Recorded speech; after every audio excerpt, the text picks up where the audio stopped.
السلام علیکم ورحمۃ اللہ وبرکاتہ نحمدہ ونصلی علی رسولہ الکریم اما بعد سباب المؤمن فسوق وقتالہ کفر۔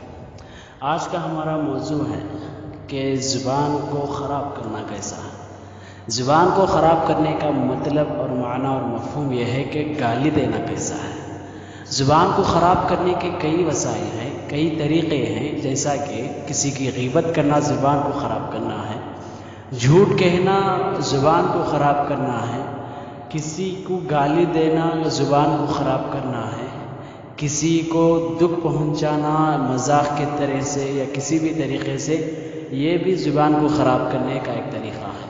تو کئی طریقوں میں سے آج ہم زبان کے متعلق صرف ایک مسئلہ جو کہ جھوٹ کا ہے، گالی دینے کا ہے، اس کے بارے میں بات کریں گے کہ گالی دینا کیسا ہے۔ تو رسول اللہ صلی اللہ علیہ وسلم کی حدیث ہے کہ اللہ کے رسول نے کہا سباب المؤمن فسوق، کہ مومن کو گالی دینا گناہ ہے۔ ایک بات یاد رکھیں کہ دوسرے مومن کو گالی دینا بھی گناہ ہے، اور خود اگر مومن ہیں تو گالی اپنی زبان پر لانا بھی گناہ ہے۔ دو طرح بھی گناہ ہے، خود زبان پر گالی لانے سے خود کو گناہ ہے، اگر دوسروں کو تکلیف پہنچایا جائے، دوسروں کو اگر گالی دے کر اسے پریشان کیا جائے تو اس سے زیادہ گناہ ہے۔ تو اس وجہ سے ہر وقت ہم اپنی زبان کا لحاظ رکھنا چاہیے کہ زبان کے لحاظ سے انسان کی عزت بڑھتی ہے، زبان کے لحاظ سے انسان کو احترام ملتا ہے، زبان کے لحاظ سے انسان کی محبت درمیان بڑھتی ہے۔ زبان کی حفاظت اور زبان کا لحاظ رکھنا یہ انسان کی مروت اور انسان کی شخصیت بنانے میں بہت ہی کامل ذریعہ ہے۔ اس وجہ سے ہم ہر وقت اپنے کلام میں، ہر وقت ہم بات چیت کے وقت ہماری زبان سے وہی کلمات نکالنا چاہیے جو مناسب ہو، جو ہمارے عزت کا لحاظ رکھتے ہوں، جو ہمارے عمر کے حساب سے، مقام کے حساب سے، سامنے والے شخصیت کی عزت اور اس کے لحاظ رکھ کر ہم اپنی زبان پر کلمات لانے کی کوشش کرنا چاہیے۔ زبان ایک تلوار ہے جس کے ذریعے انسانوں کو جوڑا جا سکتا ہے اور جس کے ذریعے انسانوں کو توڑا جا سکتا ہے۔ تو اس وجہ سے اس زبان اور اس تلوار کا بہترین استعمال کرنے کی مکمل کوشش کرنا چاہیے۔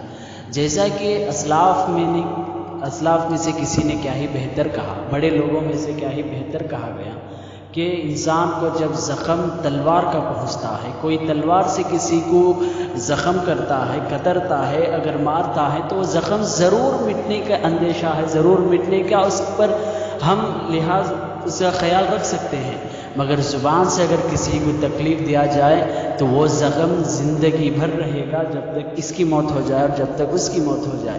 تو اس وجہ سے تلوار کی زخم سے زیادہ زبان کا زخم ہے، تو زبان سے ہرگز ہم کسی کو زخم نہیں دینا چاہیے، اس کا بہت ہی لحاظ رکھنا ہوگا۔ تو رسول اللہ صلی اللہ علیہ وسلم نے صحابہ سے کہا کہ قیامت کے قریب ایسے لوگ آپ ضرور دیکھیں گے جو اپنے ماں باپ کو گالیاں دیتے ہوں گے۔ صحابہ نے کہا کیا ایسے بھی انسان آئیں گے جو اپنے ماں باپ کو گالیاں دیں گے؟ تو رسول اللہ صلی اللہ علیہ وسلم نے کہا کہ ہاں، لوگ خود کے ماں باپ کو تو نہیں دیں گے، سامنے والے کے ماں باپ کو وہ گالی دے گا، اس کے مقابلے میں وہ اس کے ماں باپ کو گالی دے گا۔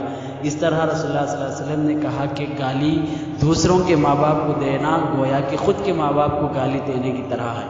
اس وجہ سے ہمارے مسلمانوں کی زبان پر اکثر ہم دیکھتے ہیں کہ بار بار زبان پر اس کی ماں کے جملے نکلتے ہیں، تو اس چھوٹی سی گالی سے آپ کو بہت بڑا بوجھ اٹھانا پڑتا ہے۔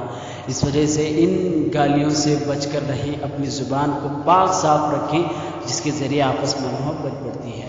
اگر ہم رشتہ داروں کے درمیان، دوستوں کے درمیان یہی زبان استعمال بری طریقے سے کریں تو جس کے وجہ سے رشتہ داری ٹوٹ سکتی ہے۔ اگر یہی زبان ہم آپس میں اچھے طور پر استعمال کریں، کسی کی تعریف کرتے رہیں، برائی نہ بیان کریں، تو آپس میں رشتہ داری جوڑ سکتے ہیں۔ تو زبان کے ذریعے انسان بہت ہی اعلیٰ مقام پر پہنچ سکتا ہے، جیسا کہ خطباء، علماء اور اسی طرح اچھی باتیں کہنے والے کی مثالیں ہمارے سامنے موجود ہیں۔ بڑے بڑے اسٹیجوں پر پہنچنے کے بعد انسان اسی چیز کا استعمال کرتا ہے جو بہت ہی چھوٹی چیز ہوتی ہے، بہت ہی چھوٹا عضو ہے، زبان ہے۔ زبان کے ذریعے انسان کو ایک ماں سے پیدا ہونے والا بچہ بڑے بڑے بڑے اسٹیجوں تک پہنچ سکتا ہے۔ تو زبان کا لحاظ رکھیں، اپنے بچوں کو خاص طور پر روکا کریں، اپنے آپ کو اگر سدھاریں تو خود بخود معاشرے میں سدھرنے کے بہت سے امکانات ہیں، معاشرے کو خود سے سدھارنے کی کوشش کریں۔ اللہ سے دعائیں کہ اللہ ہم سب کو زبان کی حفاظت کرنے کی توفیق عطا فرمائے، آمین۔ السلام علیکم ورحمۃ اللہ۔